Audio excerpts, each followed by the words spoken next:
Bismillahirrahmanirrahim. Assalamualaikum warahmatullahi wabarakatuh. Salam sejahtera bagi kita semua. Perkenalkan, nama saya Iskandar, MPD, MSI, PhD. Dapat dipanggil Pak Iskandar. Saya berprofesi sebagai dosen di Universitas Islam Negeri Sultan Taha Saifuddin Jambi dalam bidang keilmuan psikologi pendidikan. Tidak terasa hampir 1 tahun kita menghadapi musibah pandemi virus corona yang menyebar di seluruh dunia hingga masuk ke Indonesia. Tentu banyak merubah pola hidup kita.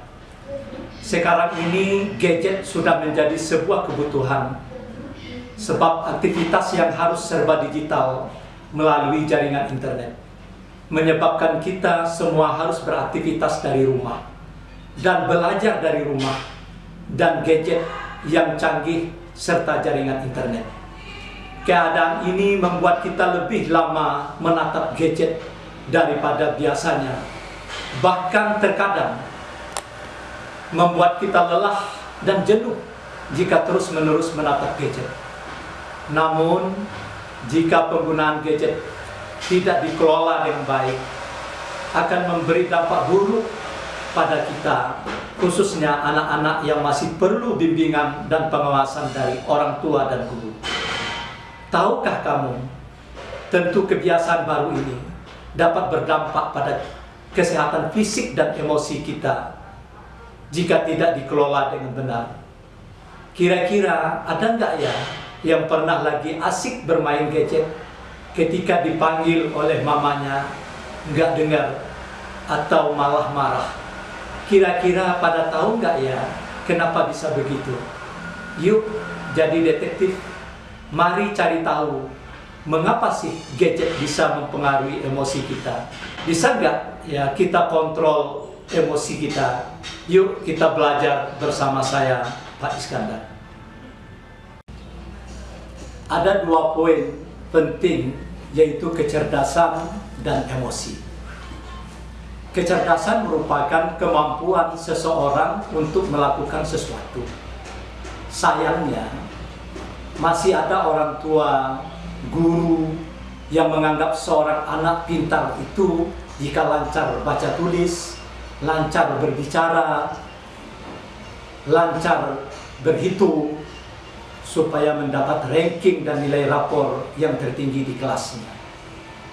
Padahal, dalam kenyataan bahwa kecerdasan sebenarnya sangat beragam.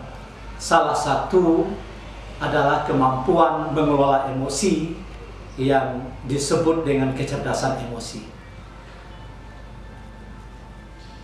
Ada seorang psikolog ternama, Goleman, itu menyatakan bahwa emosi adalah dorongan untuk bertindak.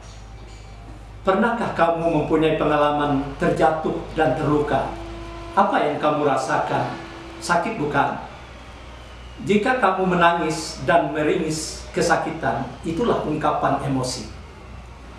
Ada berbagai macam bentuk emosi, termasuk di dalamnya marah, ya, ketakutan, rasa malu, dan lain sebagainya.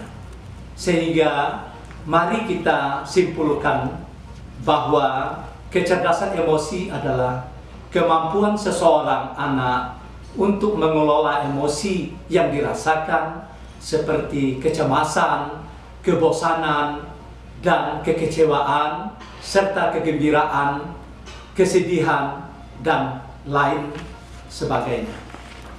Jika kamu dapat mengontrol emosi dengan baik, kamu bisa jadi anak yang berprestasi di sekolah.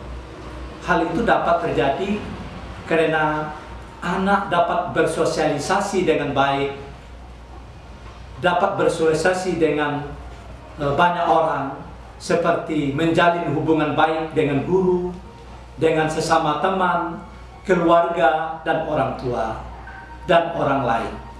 Belajar lagi dari pakar psikologi yang bernama Goleman berkata bahwa ada 5 komponen penting dalam memantau kecerdasan emosi anak.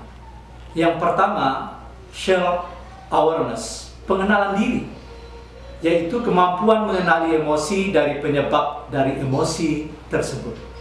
Hal ini bertujuan agar anak mengenali macam-macam bentuk emosi sebelum dapat mengidentifikasi penyebab timbulnya emosi. Yang kedua, self-regulation, penguasaan diri, yaitu seseorang yang mempunyai pengenalan diri yang baik dapat lebih terkontrol dalam membuat tindakan agar lebih hati-hati. Yang ketiga, self-motivation, motivasi diri. Ada keinginan untuk terus maju apapun kondisinya, memiliki sifat tidak mudah menyerah, dan selalu mau berpikir mencari jalan keluar jika ada masalah. Yang keempat, adanya rasa empati, yaitu kemampuan untuk mengenali perasaan orang lain dan merasakan apa yang dirasakan orang lain, rasakan jika dirinya sendiri yang berada pada posisi tersebut. Kelima, effective relations, hubungan yang efektif, yaitu kemampuan seseorang dapat berkomunikasi dengan orang lain secara efektif. Misalnya, jika sang anak sedang marah, guru dan orang tua tentu agar dapat mengkomunikasikan nasihat dengan tenang namun tegas. Dengan begitu, dapat mengajarkan juga menyampaikan pendapat dengan baik kepada anak. Sekarang, anak-anak sudah sangat akrab dengan bermain gadget yang sudah menjadi salah satu rutinitas yang sulit dipisahkan dari anak-anak. Jika anak lepas dari pengawasan orang tua atau guru, maka anak tiada bisa mengontrol pemakaian gadget dengan bijak. Dalam kata lain, bisa kecanduan gadget. Jadi, bagaimana solusi menghadapi anak agar dapat bertanggung jawab serta bijak menggunakan gadget? Yang pertama, itu adalah pengawasan.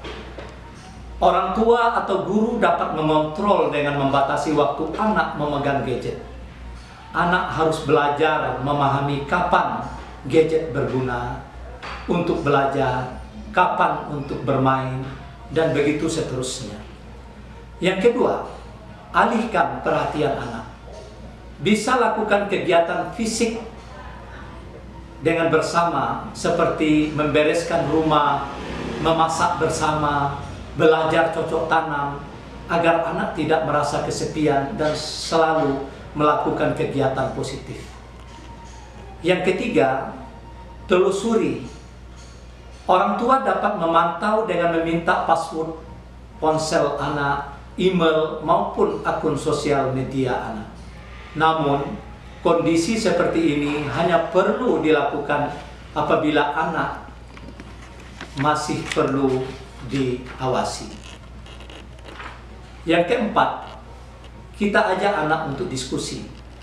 Ada baiknya orang tua dan guru berdiskusi dengan anak dan memberi pemahaman terlebih dahulu agar anak tetap merasa itu keputusan sepihak. Yang kelima, kepercayaan. Perlu komunikasi yang baik antara orang tua dan anak sehingga terjalin rasa saling percaya di antara anak, orang tua, guru. Cara sederhana untuk mengatasi anak kecanduan gadget adalah memberikan contoh yang baik kepada si kecil. Orang tua juga harus membatasi diri untuk tidak bermain gadget ketika bersama buah hatinya.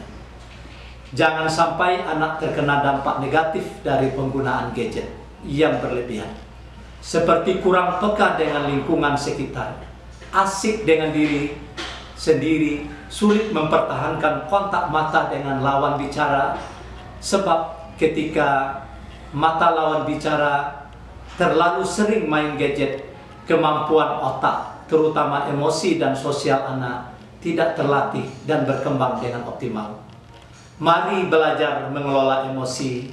Saya, Pak Iskandar, pamit undur diri. Terima kasih sudah setia menonton video hari ini. Sampai jumpa di pembelajaran berikutnya. Wassalamualaikum warahmatullahi wabarakatuh.